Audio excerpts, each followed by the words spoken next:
Bonjour à tous. D'abord, j'aimerais remercier les fourmis qui m'ont demandé de bien vouloir présenter ce qu'était l'engagement syndical, à quoi il sert. C'est une visioconférence qui est adressée aux agents du conseil régional, mais qui peut intéresser d'autres agents ailleurs. Je suis très heureux de la présenter et je vais en profiter par commencer par vous souhaiter tout simplement mes vœux, des très bons vœux pour 2022, une année qui s'annonce très intéressante, même si elle sera dure physiquement, puisque l'on le voit pour la santé avec le nouveau variant, c'est quand même extrêmement difficile. Elle sera intéressante intellectuellement pour deux raisons. Tout d'abord, nous allons avoir les élections présidentielle qui s'annonce très intéressante, avec une pluralité de candidatures passionnantes. Et nous aurons aussi des élections professionnelles. Ce sont les élections qui servent à désigner vos représentants syndicaux, qui auront lieu à la fin de l'année dans toute la fonction publique. Donc, cette conférence dure une vingtaine de minutes, pas plus, et elle vise tout simplement à vous indiquer ce qu'est l'engagement syndical et à quoi ça sert. Tout d'abord, à la région Île-de-France, nous avons un cadre assez extraordinaire. Nous avons une collectivité qui a souhaité avoir une forte représentation du personnel. C'est une région inclusive. C'est une posture assez innovante et une posture très nouvelle, parce qu'elle est portée tout simplement par une personne assez exceptionnelle qui est Béatrice de Lavalette, qui a de nombreuses responsabilités et qui s'est engagée même au niveau national en siégeant au Conseil supérieur de la fonction publique territoriale. Elle porte en elle la conviction profonde que le dialogue social n'est absolument pas un handicap pour le service public, mais que bien au contraire, il aide et il peut participer à avoir un service public beaucoup plus performant. Fort de cette profonde conviction, elle s'est dit, nous allons prendre la région Île-de-France et en faire un lieu d'exception, et lui donner un accord cadre pour permettre justement d'avoir une très bonne qualité de dialogue social. Pourquoi cet accord cadre? Pour deux raisons, tout simplement. Tout d'abord parce que, comme je vous le disais, elle porte la conviction que c'est un levier pour améliorer nos procédures, pour améliorer notre efficacité, et cette efficacité, elle est au service de tous les Franciliens, mais aussi parce que pour avoir un bon dialogue social, il faut tout simplement être deux. Il faut qu'il y ait l'employeur d'un côté et des représentants du personnel de l'autre. Et pour avoir des représentants du personnel de l'autre, eh bien, il faut rendre la position de représentant syndical utile, reconnu. Et l'accord cadre vise justement à cela. Comment il vise à accroître notre facilité d'exercice de notre mandat? Nous allons voir plus loin. Mais il repose d'abord sur la conviction que ce mandat est utile. Est utile parce que justement, la performance publique et le progrès social naissent de la négociation. Vous avez ici une présentation sous forme d'un camembert des différents PIB dans la zone euro.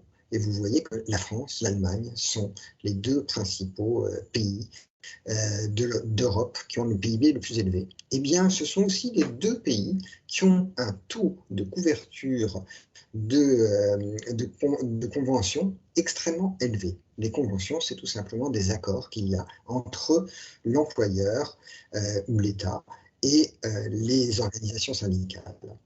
Ces conventions couvrent quasiment 100% des secteurs.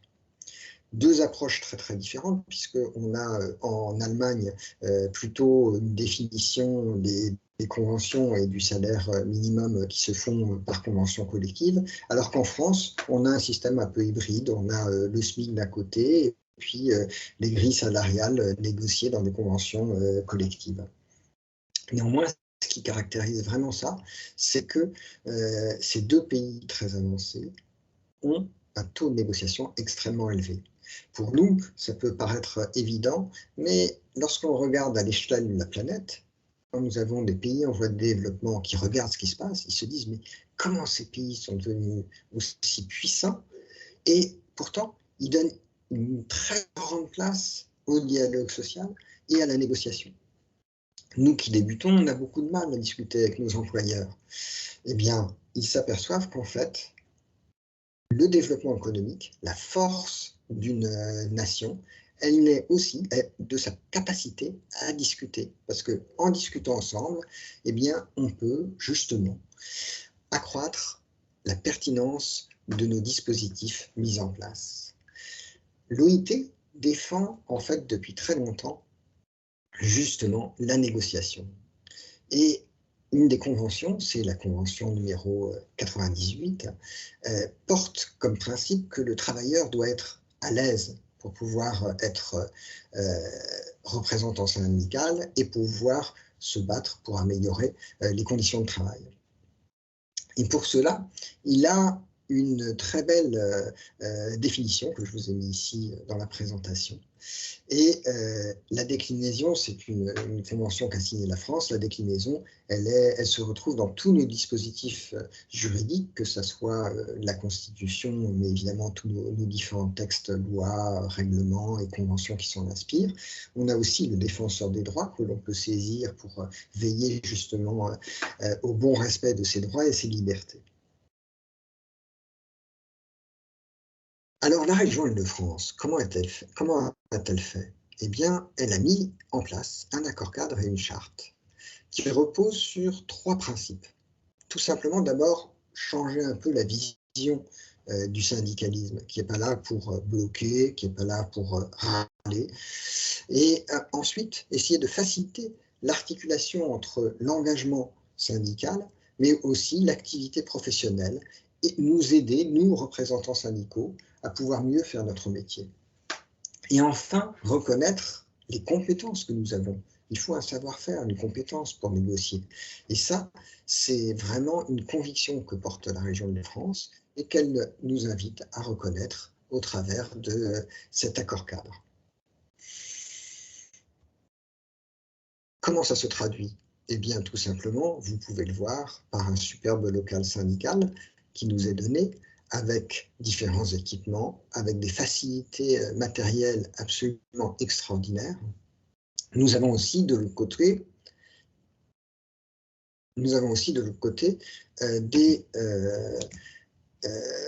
des moyens en termes de formation qui sont assez exceptionnels. Là, vous me voyez à l'ONU. Nous avons obtenu, grâce à l'accord cadre que nous a négocié Béatrice de Lavalette, la possibilité d'envoyer nos représentants se former à l'Institut de formation de l'OIT. L'OIT, c'est l'Organisation internationale du travail. Et nous leur offrons donc à tous le meilleur de ce que l'on peut offrir à des représentants syndicaux, la plus grande et belle formation qui puisse exister. Cette négociation, elle nous aide à faire un meilleur travail et à mieux vous défendre. Alors, concrètement, comment le Saint-Père fait? Et qu'est-ce qu'il fait exactement dans cette collectivité? Eh bien, nous sommes un syndicat assez particulier. Nous sommes pacifiques, européens, libéral. Vous verrez pourquoi. Et vous verrez comment nous nous occupons de vous et comment nous vous défendons. Tout d'abord, le Saint-Père a mis la négociation au centre de son action. On s'aperçoit que cette superbe charte que je vous ai décrite, eh bien, elle n'a pas été signée par tout le monde. Cet accord-cadre, tout le monde n'en a pas voulu. La CGT et Sud ont refusé de signer cet accord-cadre à la région Île-de-France. Ils ont une vision, sans doute, du dialogue social, qui est celle issue de la lutte des classes, et donc qui est une vision très agressive du dialogue social. Nous, au Saint-Père, nous considérons que la négociation doit être au centre de tout. C'est en persuadant l'autre qu'on arrive à créer du progrès social. Et c'est certainement pas en s'opposant à l'autre, c'est bien en le persuadant. Nous considérons qu'effectivement, la lutte de classe, c'est un vieux schéma. C'est le schéma d'autrefois. Il ne correspond plus à nos besoins d'aujourd'hui. Aujourd'hui, on a besoin d'organisations syndicales qui travaillent autrement. La difficulté, c'est que le syndicalisme en France est vraiment ancré dans cette culture marxiste et communiste. Tout simplement, vous le voyez dans le fait que toutes les organisations syndicales se revendiquent de la charte d'Amiens. Cette déclaration, que vous pouvez aller retrouver sur Internet, elle est tout simplement une déclaration de la reconnaissance de la lutte des classes. Eh bien, nous, au Saint-Père, nous ne sommes pas pour le communisme et les goulags, nous ne sommes pas fascistes et avec les camps de concentration. Nous sommes pour un monde où il fait bon vivre ensemble, où on s'aime les uns les autres et où on essaye de vivre mieux ensemble. Construire une intelligence collective n'est pas forcément facile. Vous pouvez le voir, encore aujourd'hui, bien que nous soyons au XXIe siècle, on a toujours les extrémismes qui viennent nous mordre les chevilles et qui viennent détruire le savoir-vivre ensemble. La particularité par rapport à la démocratie politique de notre démocratie sociale, c'est que notre démocratie sociale est restée réellement sur des très vieux systèmes. On a une représentation aujourd'hui, alors qu'en 1945, 50% des gens étaient dans un syndicat. Aujourd'hui, en 2022, on n'en a plus que 11%. Pourquoi? Selon moi, tout simplement parce que ces organisations syndicales sont restées dans des vieilles logiques, des logiques de menaces de grève, combat, alors que nous voulons créer une nouvelle tradition qui est basée sur l'idée qu'il faut convaincre l'autre, construire ensemble des nouvelles tactiques, des nouvelles façons de travailler ensemble pour être plus performants et plus heureux au travail, les deux étant tout à fait conciliables. Profondément, nous sommes pacifiques. Nous sommes pacifiques et nous considérons que le modèle de la démocratie libérale de l'Union européenne est le modèle qu'il nous faut. Aujourd'hui, dans une mondialisation où on voit qu'on s'approche d'un monde de plus en plus prédateur. D'ailleurs, la crise de la Covid semble avoir excité toutes ces prédations, puisqu'on voit d'un côté la Chine essayer de museler davantage encore Hong Kong, on voit la Russie se comporter de façon de plus en plus agressive également avec ses voisins. Nous avons bien conscience que pour défendre notre modèle social et nos valeurs, on est plus fort en étant unis. Et qui mieux qu'un syndicat sait que l'union fait la force. Mais nous, cette union, nous la mettons dans la démocratie libérale et non pas dans le socialo-communisme. Parlons concret. Qu'est-ce qu'a fait comme négociation le Saint-Père à la région Île-de-France? Oh, c'est franchement extraordinaire, c'est un grand chelem. Nous avons réussi 5 négociations fondamentales. La première négociation qui fait envie à toutes les autres collectivités, notamment par exemple la mairie de Paris qui est en train de se battre sur ce sujet. Le Saint-Père est arrivé à négocier un accord cadre où, par rapport aux 1607 heures que nous devions appliquer, nous avons réussi à avoir 1554 heures pour 90% des agents, tous les agents ouvriers dans les lycées. Et ça, c'était grâce au Saint-Père, puisque nous sommes le seul syndicat à avoir accepté de discuter avec l'employeur sur ce sujet. La discussion que nous avons acceptée, puisque nous n'avons pas quitté l'étape de négociation, contrairement à toutes les autres organisations syndicales qui étaient furieuses d'entendre parler de 1607 heures, la négociation nous a permis de persuader l'employeur de prendre en compte la pénibilité des tâches et de réduire le temps de travail de nos amis les ouvriers à 1554 heures.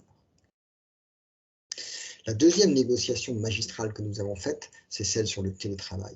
Aussi étonnant que ça paraisse, au Conseil régional, toutes les organisations syndicales avaient voté contre l'expérimentation du télétravail. Vent en poupe, ils voulaient tout bloquer, je dirais pour le plaisir de tout bloquer. Actuellement, au plus fort de la crise, le Saint-Père est arrivé à négocier cette semaine 4 jours de télétravail. C'est un vrai tour de force que nous avons fait à la région. Nous sommes arrivés à mettre en place le télétravail et nous le défendons tous les jours. Chacun d'entre nous sait combien c'est utile. Enfin, nous avons signé 7 accords cadres. C'est incroyable. 7 accords cadres dont chacun développe de nouveaux droits pour les agents.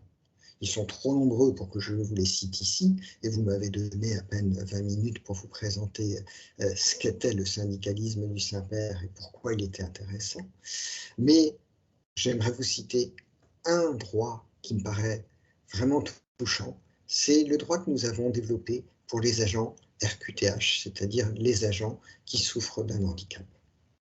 Eh bien, pour ces agents, nous avons tout simplement permis à ceux qui puissent bénéficier de 4 demi-journées pour faire leurs soins sans récupération, des sortes de congés qui sont en fait des autorisations d'absence. Et ça, c'est la force de négociation du Saint-Père. Enfin, quatrième élément que nous sommes arrivés à négocier, c'est ce que nous appelons la tablette. Les 8000 agents ouvriers dans les lycées étaient isolés, coupés de leur RH.